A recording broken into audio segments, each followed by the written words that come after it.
Hi friends, இன்றைக்கி வீடியோவில் என்ன ஸ்பெஷல் அப்படின்னா தீபாவளி பலகாரம் special number 1 motichoor laddu Maharashtra special பாரம்பரியமான மெத்தடில் எப்படி செய்யலாம் அப்படிங்கிறத இந்த வீடியோவில் நான் ஃபுல்லாக சொல்ல போகிறேன்.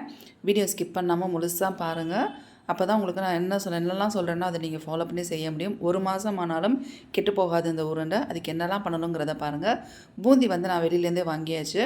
மார்க்கெட்டில் அவைலபிளாக இருக்கும். 1 கிலோ பூந்தி மோத்திச்சூர் லட்டு நம்ம செய்ய போகிறதுக்கு அதை வாங்கி அதில் ஏதாவது டஸ்ட் எதுவும் இருக்கான்னு பார்த்துட்டு க்ளீன் பண்ணி வச்சாச்சு.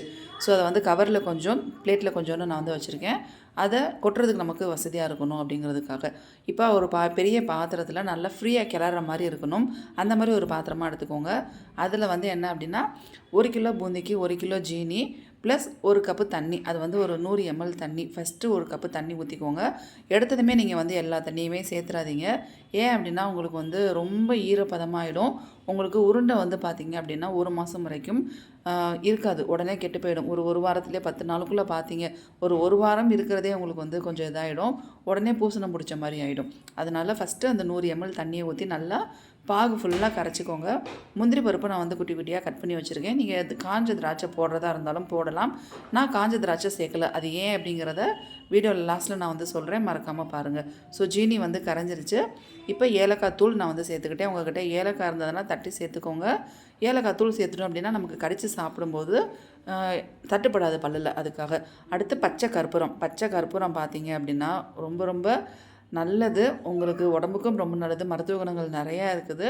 அதனால் பச்சை கற்பூரம் சின்னதாக ஒரு துண்டு போட்டுக்கோங்க. நிறையா போடக்கூடாது. அது வாசனைக்காக.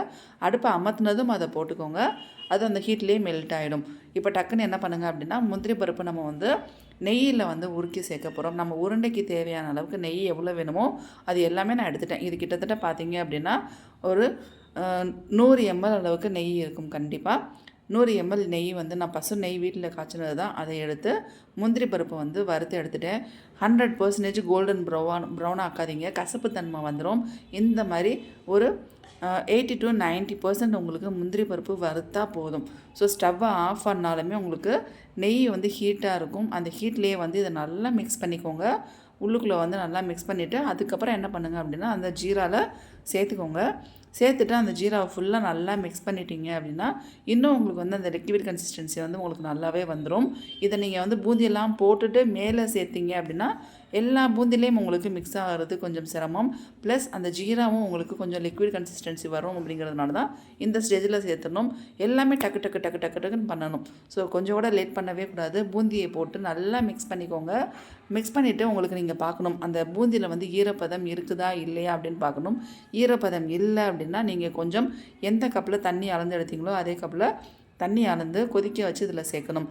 ஸோ எனக்கு பார்த்தீங்க அப்படின்னா கொஞ்சம் ஈரப்பதம் இல்லாமல் இருந்ததுனால எந்த கிண்ணத்தில் நான் தண்ணி அளந்தேனோ அதே அளவுக்கு 100 ml தண்ணி நல்லா கொதிக்க வச்சுட்டு இதில் கொஞ்சம் கொஞ்சமாக தெளித்து நல்லா மிக்ஸ் பண்ணிவிட்டு இப்போ அடுப்பில் எடுத்து வச்சுருக்கேன். அடுப்பில் வச்சுட்டு என்ன பண்ணணும் அப்படின்னா கொஞ்சம் நல்லா ஹீட் ஆக்கணும். நம்ம என்ன தான் கொதிக்கிற தண்ணி நம்ம சேர்த்தாலுமே இதில் அந்த சூடு தன்மை இருக்கணும்.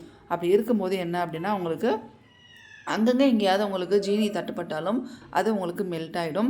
ப்ளஸ் உங்களுக்கு உருண்டையும் ரொம்ப நாளைக்கு இருக்கும். ரொம்ப வச்சு வதக்கிக்கிட்டே இருக்கக்கூடாது. ஜஸ்ட்டு உங்களுக்கு அந்த பூந்தி ஃபுல்லாக ஹீட் ஆகணும். அதுக்கப்புறம் ஸ்டவ்வை ஆஃப் பண்ணிவிட்டு இதை நீங்கள் ஒரு சைடில் வச்சுருங்க. வச்சுட்டு ஒரு 80 to 90% சூடு ஆறுனதுக்கப்புறம் நமக்கு மிதமான சூடு இருக்கும் இல்லையா, அந்த ஸ்டேஜில் உருண்டை பிடிக்க ஸ்டார்ட் பண்ணணும். நமக்கு கையில் சூடு பொறுக்கணும். அந்தளவுக்கு சூடு இருக்கணும். பிடிச்சி பார்த்தா இந்த அளவுக்கு நமக்கு உருட்டை வரணும். ஸோ உங்களுக்கு பாருங்கள் எவ்வளோ அழகாக உருட்டை வருது அப்படின்னு. ஒரு கிண்ணத்தில் நான் தண்ணி எடுத்ததை காமிச்சேன். அது எதுக்கு அப்படிங்கிறதுனா நம்ம கையில் லேசாக தடவிக்கணும். கையில் லேசாக தடவிக்கிட்டு அதுக்கப்புறம் நீங்கள் உருண்டை பிடிச்சிங்க அப்படின்னா கையில் பூந்தி ஒட்டாது. நீங்கள் தண்ணிக்கு பதிலாக எண்ணெயோ இல்லை நெய்யோ நீங்கள் தடவினாலுமே உங்களுக்கு என்ன ஆகும் அப்படின்னா கையில் பூந்தி ஒட்டும். ஸோ அது உங்களுக்கு நெய்யோ எண்ணெயோ நீங்கள் கையில் தடவினாலும் உங்களுக்கு கையில் பூந்தி ஒட்டுறதுனால நீங்கள் உங்களுக்கு சும்மா கொஞ்சமாக தண்ணி கையில் லேசாக தடவிக்கணும். ரொம்ப அதிகமாக கொலன்னு தண்ணி தடவினீங்கன்னா பூந்தி உங்களுக்கு ரொம்ப ஈரமாயிடும். பூந்தி உருண்டை ரொம்ப நாளைக்கு இருக்காது. எல்லாமே கைப்பக்குவம் தான் ஃப்ரெண்ட்ஸ். நம்ம பார்த்து பண்ணோம் அப்படின்னா மாதக்கணக்கில் இந்த உருண்டை எல்லாம் இருக்கும். மகாராஷ்டிரா ஸ்பெஷல் இது. மகாராஷ்டிராவில் பார்த்தீங்க அப்படின்னா கல்யாணத்துக்கு இதுதான் மெயினாக செய்வாங்க. எந்த ஒரு விசேஷமாக இருந்தாலும் இதுதான் உங்களுக்கு பூந்தி உருண்டை ரொம்ப பாரம்பரியமான ஒரு பலகாரம்னே சொல்லலாம். இந்த மெத்தடில் தான் ஆச்சாரியெல்லாம் வந்து கூப்பிட்டு செய்வாங்க இல்லையா, ஆச்சாரியன்னு சொல்லுவாங்க. ஸோ அவங்களுமே இந்த மெத்தடில் தான் செய்வாங்க. அவங்ககிட்டேருந்து கற்றுக்கிட்டது தான் இதெல்லாமே. ஸோ இது மாதிரி நான் வந்து உருண்டை பிடிச்சிட்டேன். இந்த தட்டில் இருக்கிறது நான் பிடிச்சது. ஸோ நான் வந்து பிடிச்சிட்டு இருக்கும்போது என்னோடய ஹஸ்பண்டும் வந்தாங்க. நானும் கொஞ்சம் பிடிக்கிறேன்னு சொல்லிட்டு அவங்களும் கொஞ்சம் ஹெல்ப் பண்ணாங்க. அதுக்கப்புறம் இந்த அளவுக்கு வந்திருக்கு. இதில் நான் ஏன் காஞ்ச திராட்சை சேர்க்கல அப்படின்னா, காஞ்ச திராட்சையில் மாய்ச்சர் இருக்கும் ஃப்ரெண்ட்ஸ். உங்களுக்கு நீங்கள் நெய்யில் வறுத்து சேர்த்தாலுமே உங்களுக்கு ஒரு வாரம் வரைக்கும் வந்து ஓகே. அதுக்கப்புறம் போக போக என்ன ஆகும் அப்படின்னா, அந்த திராட்சையில் இருக்கக்கூடிய மாய்ச்சர் வந்து உங்களுக்கு உருண்டையில் இறங்கி உருண்டையுமே வந்து சீக்கிரமே கெட்டு போகிறதுக்கு சான்ஸ் இருக்குது. பூசணம் பிடிக்கிறதுக்கும் சான்ஸ் இருக்குது. அதனால தான் காஞ்ச திராட்சை நான் வந்து சேர்க்கலை. முந்திரி பருப்பு மட்டும் நான் வந்து சேர்த்துருக்கேன்.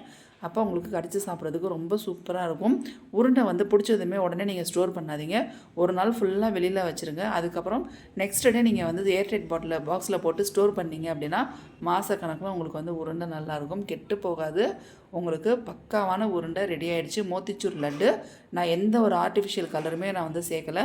ரெடிமேடாக வாங்கினும் போதே நாங்கள் பார்த்து தான் வாங்கியிருக்கோம். கலர் ஆட் பண்ணாதது. அதில் வந்து அங்கங்கே ரெட் கலர் வந்து பூந்தி வந்து ஆட் ஆகிருக்கும். இது வந்து எல்லா பாக்கெட்லையுமே இருக்குதுன்னு சொன்னாங்க.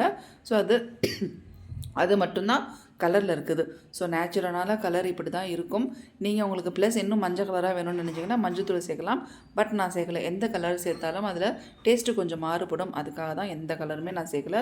ஒரிஜினல் மோத்திச்சூர் லட்டு நமக்கு ரெடி ஆகிடுச்சு. இந்த தீபாவளிக்கு எல்லாருமே செஞ்சு ட்ரை பண்ணி பாருங்கள்.